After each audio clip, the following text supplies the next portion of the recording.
9 مئی کے 11 کیسز کی ہیئرنگ تھی،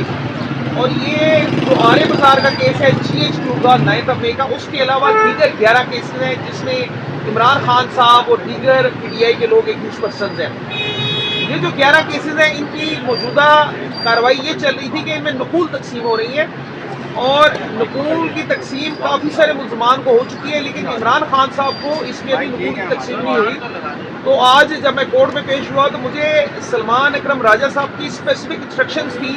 کہ کورٹ سے یہ استدعا کی جائے کہ عمران خان صاحب کو نقلیں ان کی لیگل ٹیم کی موجودگی میں دی جائے، جس لیگل ٹیم کو ہیڈ کر رہے ہیں سلمان اکرم راجہ صاحب، بیرسٹر سلمان صفدر صاحب، اور ہم دیگر لوگ بھی اس لیگل ٹیم میں شامل ہیں۔ تو وہ ہماری کیٹاگورک ریکویسٹ تھی جو کہ سلمان اکرم راجہ صاحب نے مجھے کہا تھا کہ کورٹ سے ریکویسٹ کریں۔ ہم نے ریکویسٹ کورٹ سے یہ کی ہے کہ عمران خان صاحب کو ان تمام 11 کیسز میں نقول کی تقسیم ان کی لیگل ٹیم کی موجودگی میں کی جائے، اور we are grateful to the honourable court. Honourable court نے ہماری یہ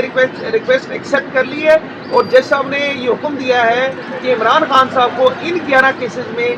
نقول کی تقسیم ان کی لیگل ٹیم کی موجودگی میں کی جائے گی۔ تو یہ تو ان 11 کیسز کی ہیئرنگ ہے، اور ابھی اس میں ڈیٹ بھی پروبیبلی فکس ہونی ہے،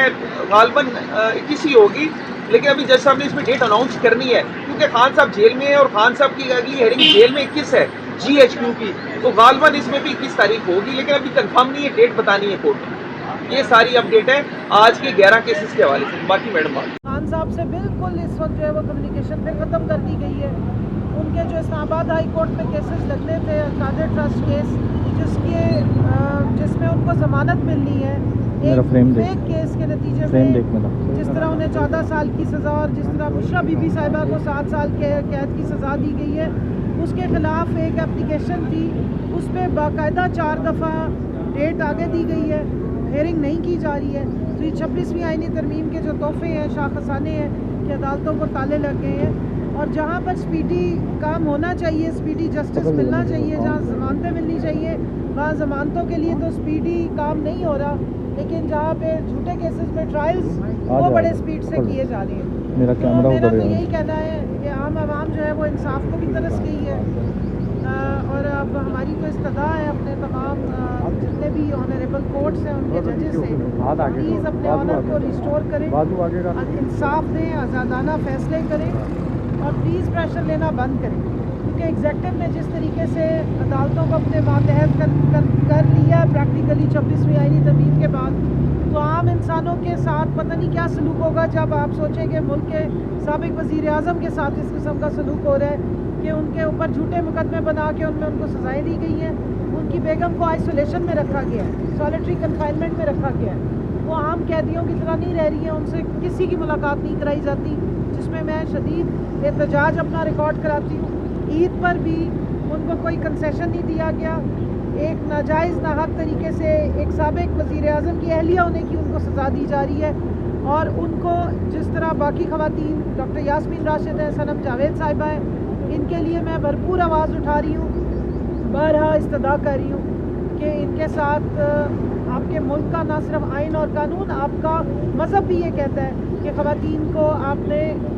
ریلیکسیشن دینی ہوتی ہے، ان پہ کچھ بھی پروف نہیں ہوا ہے، 2 سالوں سے ہم یہ ٹرائل بھگت رہے ہیں، سب کچھ ہے،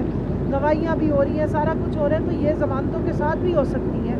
جھوٹے مقدمات، جھوٹے ٹرائل آپ نے جتنے کر رہے ہیں وہ کرتے رہیں، لیکن خواتین کا اس طریقے سے استحصال نہیں ہونا چاہیے، بالخصوص بشریٰ بی بی کا، اور وہی میں بار بار بات کروں گی کہ ابھی تک انہیں آئسولیشن میں رکھا گیا، اور نہ صرف یہ کہ بشریٰ بی بی کو آئسولیشن، یہ جب سے بجٹ سٹارٹ ہوا ہے تب سے انہوں نے عمران خان صاحب کو بھی بالکل ایک تو سالیٹری کنفائنمنٹ اور آئسولیشن کیا ان سے انکمیونیکاڈو کر دیتے ہیں، ان کے وکلا کو بھی ان سے ملنے نہیں دیا جاتا۔ تو یہ جو ایک بیسک جو بنیادی انسانی حقوق ہیں وہ ان کی پامالی کی جا رہی ہے۔ تو ایک تو میری یہ درخواست تھی، کیونکہ عدالت کے باہر ہی کھڑے ہوئے ہیں، کہ ان چیزوں کو فوکس کریں، ہمارے جو ہائی کورٹس ہیں، اسلام آباد ہائی کورٹ، اس کی سینکٹٹی کو بحال کیا جائے، اور دوسرا جس طریقے سے ایک ہمارے پڑوسی ملک ایران پہ اسرائیل نے جتنی جارحیت کی ہے، میں اس کی بھی شدید الفاظ میں مذمت کرتی ہوں۔ اس طرح سے انسانی خون بہایا گیا فلسطین میں، اور اب ایران کے اندر اس کی جو حدود ہے ان کے اندر گھس کے آپ ان کے سائنسدانوں کو، ان کے ملٹری کی جو اعلیٰ کمان ہے اس کو ٹارگٹ کر کے مار رہے ہیں، اور میری امید ہے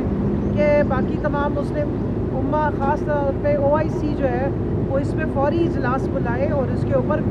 فوراً ایکشن لے. اس طرح تو اگر ایک ایک کر کے تمام ممالک اور اس طرح لوگوں کو ٹارگٹ کرتے رہیں گے تو ابھی دیکھیں مودی نے بھی یہی کام کرنے کی کوشش کی تھی اور اس نے یہاں جارحیت کی تھی تو آگے سے جواب ملا. سو یہی معاملات ہیں کہ انصاف کی اور جو بیسک بنیادی حقوق کی